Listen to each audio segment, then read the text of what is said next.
Hello বন্ধুরা, তোমরা সবাই কেমন আছো? সবাইকে জানাই গুড মর্নিং। সবার দিনটা ভালো হোক। আমাদের পরিবারে না বিপদের ওপর বিপদ যেন লেগেই আছে। বিপদ আর পিছু ছাড়ছে না, একটার পর একটা বিপদ। এমনিতেই বাবার পেনশনের টাকায় সংসার চলে, তার ওপর বাবা মায়ের বয়স হয়ে গেছে। বাবার হার্টের প্রবলেম, কিডনির প্রবলেম, ডাক্তার দেখাতে দেখাতেই টাকা চলে যায়। মায়েরও পায়ের প্রবলেম, তার ওপর আরও বিপদ। সব কিছুই বলবো তোমাদেরকে, ভিডিওটা দেখতে থাকো। তো এখানে দেখো, মা না রান্নাঘরটা পরিষ্কার করে নিচ্ছে। তো আমার আজকের ঘুম থেকে উঠতেও না একটু দেরি হয়ে গেছিলো। তো উঠে দেখি মা খোরখার আওয়াজ করছে। তো আমি রান্নাঘরে এসে দেখি না মা রান্নাঘরের যে র্যাকগুলো ওগুলো পরিষ্কার করে নিচ্ছে। তো আমাকে কালকে বলেছিল যে রান্নাঘরটা একটু পরিষ্কার করতে হবে, অনেক দিন করা হয়নি। তো আমার যেহেতু ঘুম থেকে উঠতে দেরি হয়ে গেছে, তো মা দেখি না সকালে উঠেই রান্নাঘরটা পরিষ্কার করতে লেগে গেছে। আর রান্নাঘর তো র্যাকগুলো প্রত্যেক দিন তো আর মোছা হয় না, তো মাসে একবার করে মোছা হয়। তো তাই একটু রান্নাঘরে তেল চিটে পড়ে যায়, তো ওইগুলো একটু সার্ফ জল করে ঘষে ঘষে পরিষ্কার করতে হয়। তো এখানে দেখো সবগুলো পরিষ্কার করে নিচ্ছে। এখানে পরিষ্কার করার পর এই যে দেখতে এরকম লাগছে। পরিষ্কার করার পর আমাদের এই যে ছোট রান্নাঘরটা, এবারে হচ্ছে আমি ঘরটা সার্ফ জল করে মুছে নেব। আমি আগে ঝাঁটিয়ে নিয়েছিলাম, এবারে হচ্ছে পুরো ঘরটা সার্ফ জল করে মুছে নেব। সপ্তাহে একবার করে হচ্ছে সার্ফ দিয়ে ঘরটা মুছে নিই। আর এতে অনেক সময়ও লাগে, দুবার তিনবার ধরে মুছতে হয়। তো যাই হোক, আমি এখানে ঘরটা মুছে নিচ্ছি। সাদা টাইলস তো, প্রত্যেক দিন যতই এমনি জল দিয়ে মুছি না কেন, তবুও সপ্তাহে একদিন সার্ফ দিয়ে মুছতে হয়, না হলে একটা ময়লা চেপে যায়। তো আমি এখানে মোছামুছি করে নিয়েছি। তারপরে আবার এমনি প্লেন জল দিয়ে মুছতে হবে, না হলে পুরো স্লিপ করবে। তো এখানে আমি পুরোটা মুছে নিচ্ছি। তারপরে ওই যে বালতির জলটা ছিল ওটা দিয়ে বারান্দার সিঁড়িগুলোতে আমি জল দিয়ে ধুয়ে দিলাম। পুরোটা ধুয়ে দিয়েছি আমি। এবারে এখানে রান্নার জন্য সকালে টিফিন হবে হচ্ছে রুটি আর সবজি।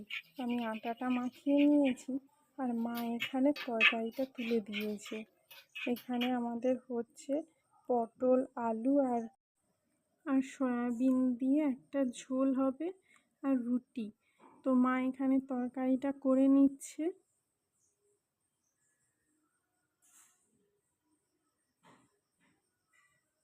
আর এই যে দেখো রুটি যে ভাজছে, হাত দিয়ে এরকম গোল গোল ঘোরাচ্ছে। আমি না এরকম করতে পারি না, আমি করতে গেলেই আমার হাতে ছ্যাঁকা লেগে যায়। তো মা এরকম করে নেয়। তারপরে রুটি ভাজা হয়ে গেছে, আর এখানে হচ্ছে ভাইয়ের জন্য মুড়ি মাখিয়ে নিচ্ছি। ওর রুটি খেতে অতটা পছন্দ করে না, আর ওকে ওইরকম মাখিয়ে দিতে হয়। আর এখানে বাবা, মা, আমি সবাই মিলে রুটি আর সবজি খাচ্ছি। আর এখানে টিভিও চলছে। এবার খাওয়া হয়ে গেছে, এবারে আমি আমার সবজি কাটতে বসে গেছি। আজকে দুপুরে রান্না হবে নোটে শাকের চচ্চড়ি।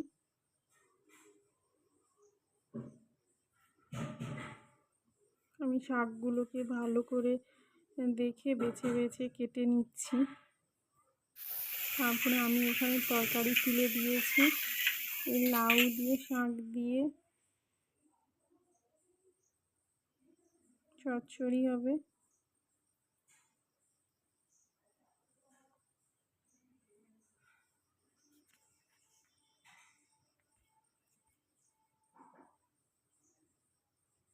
আর এখানে হচ্ছে কাঁকরোল সেদ্ধ করতে বসিয়েছি, কাঁকরোল ভাজা একটু বেশি সেদ্ধ হয়ে গেছে।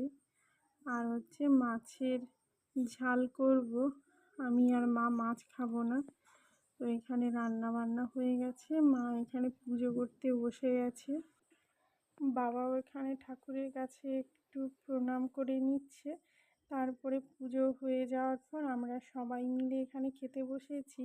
আজকে রান্না সেরকম কিছুই হয়নি। আজকে উচ্ছে আলু ভাতে, শাকের চচ্চড়ি, কাঁকরোল ভাজা ও মাছের ঝাল হয়েছিল। আমি আর মা তো নিরাম খাচ্ছি, মা লাস্টে হচ্ছে টক দই দিয়ে ভাতটা মেখে খেয়ে নিয়েছে। আর এদিকে খাওয়া হতে না হতেই ভাই খেয়ে দিয়ে বাথরুমে গেছিলো, তো হঠাৎ দেখি না চিৎকার করে উঠেছে। গিয়ে দেখি পুরো চিৎপাত হয়ে পড়ে আছে।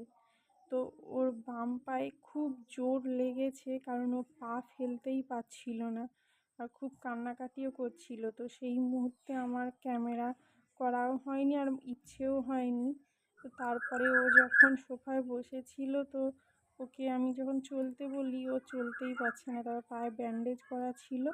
তো বাবা ওকে 3টের দিকে ডাক্তারের কাছে নিয়ে গেছিলো। এই যে এখানে এক্স রে করে নিয়ে এসছে, পায়ে খুব জোর লেগেছে।